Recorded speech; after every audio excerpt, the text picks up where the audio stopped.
up? My name is Melissa Makak from Room 51, and this is Teach the Teach 101 on the Dice Tower, where I teach you general tips and tricks on how to teach board games. And in this episode, I'll be covering players and their personalities, or at least some of their personalities.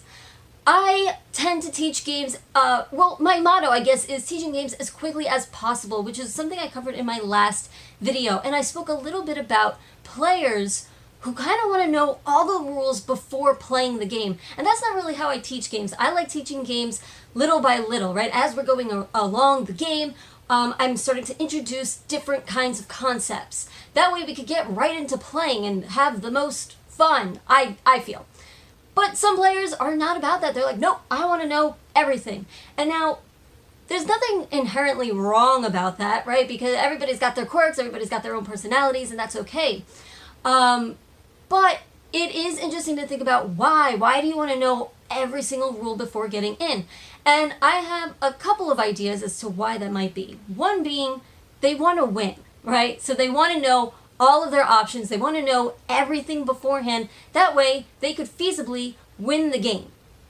So that's one thing that's possibly on their mind. Another being that maybe they don't want to appear dumb or something, right? Where like they go to do a move and then it's like, oh, actually you can't do this because there's this rule I didn't actually tell you about. And then they might feel sort of like, well, defensive maybe, like, well, I didn't know that, you know? And then they might feel sort of possibly incompetent or whatever it might be.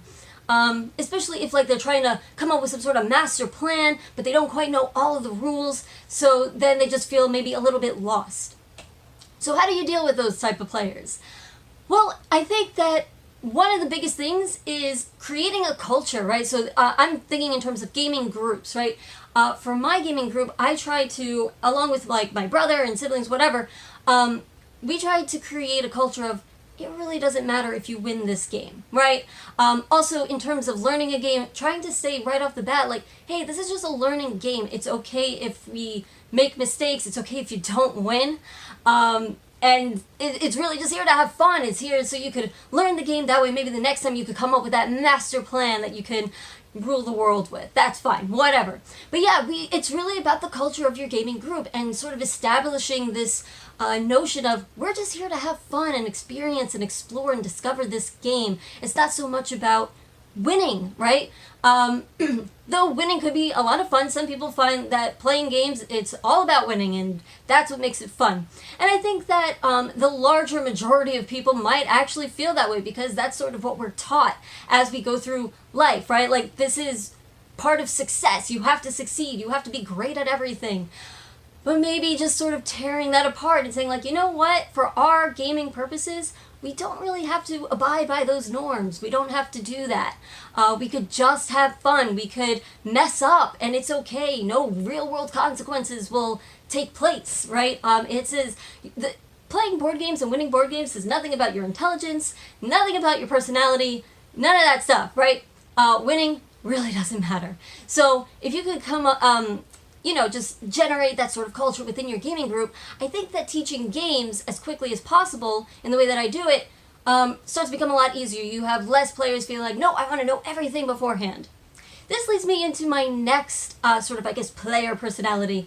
The player who constantly asks questions before you really get to that part of the game, right? So the player who's like, okay, but what about this and this and this, right? And they're like interrupting the rules that you're talking about right now.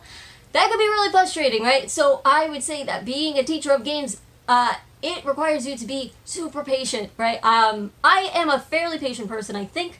But even it gets under my skin sometimes. I'm like, oh, stop asking questions. Now, questions are great, of course, right? If there's a rule that I covered and you don't get it, cool. Or if there's a rule I actually forgot to mention. So how do you deal with that? Pretty much, I kind of just say, yeah, I'm going to get to that, right? I pretty much just keep pushing it on. I'm like, I'll get to that. That's later, right? That way I don't get into it. Because sometimes I fall into the habit of, all right, let me answer all their questions right now. Like, okay, yes, this thing that happens like 5 rounds from now. Yeah, I'll talk about that right now. And then it starts to get really convoluted. It starts to get messy. People start getting more confused by it because now questions are coming out all over the place. And I feel like you can't conceivably understand what's going on at that point. So it's best to just push it off like, yep, I'll get to that and move on, right? No problem. You could even set up a rule. I don't really do this, but I know some people say like, hey, just can you leave your questions for the end of my teach, I guess. You could do that. That's cool too. And then the last personality that I want to talk about is the players who already know how to play the game, but there's somebody else who doesn't know how. So now you're teaching and you're explaining some rules, and then you have this other person who starts also explaining rules as though this is somehow a team effort. I would highly recommend just one person teaching a game. That way it doesn't get confusing, right? Because sometimes it's like this person has one thing in mind of how to teach the game, and they're starting to teach other things, and now I'm starting to teach other things, and then it just gets confusing for the person who's learning the game.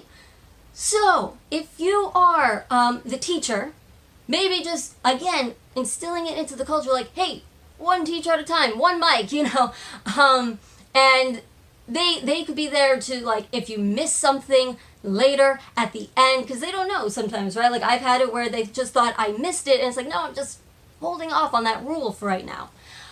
So there's that. And then also maybe just having a conversation with that person off to the side, like, hey, can you not do that? But really nicely. And that's really what it's all about, right? These are your friends, these are your family members. It might be strangers, in which case, it's a one-time ordeal, maybe, and you could just leave it be. But for your, like, friends and family and your gaming group and everything, it's really about generating some sort of culture around the game. Like, again, winning isn't everything. One teacher at a time. Save your questions for later, and stop, like, jumping ahead kind of thing. So that's really what I've done with my gaming group. So I rarely run into problems at this point because they know how I teach. They pretty much have accepted the way I teach. And everybody just sort of has fun. That's another thing. At the end of the day, players all just want to have fun. So yeah, there might be players who, like, they want to know all the rules off the bat. But they'll slowly start to realize they really just want to get into playing as quickly as possible, I have found, in my gaming group. It might be totally different for yours, but either way, it's all about generating that sense of culture. So, anyway, that is it for this week. Thank you so much for watching. Please leave your questions and comments below in the comment section. I'd love to hear what you think about this, anything that you do to generate this sort of, I guess, culture in your gaming group, and I will catch you next time.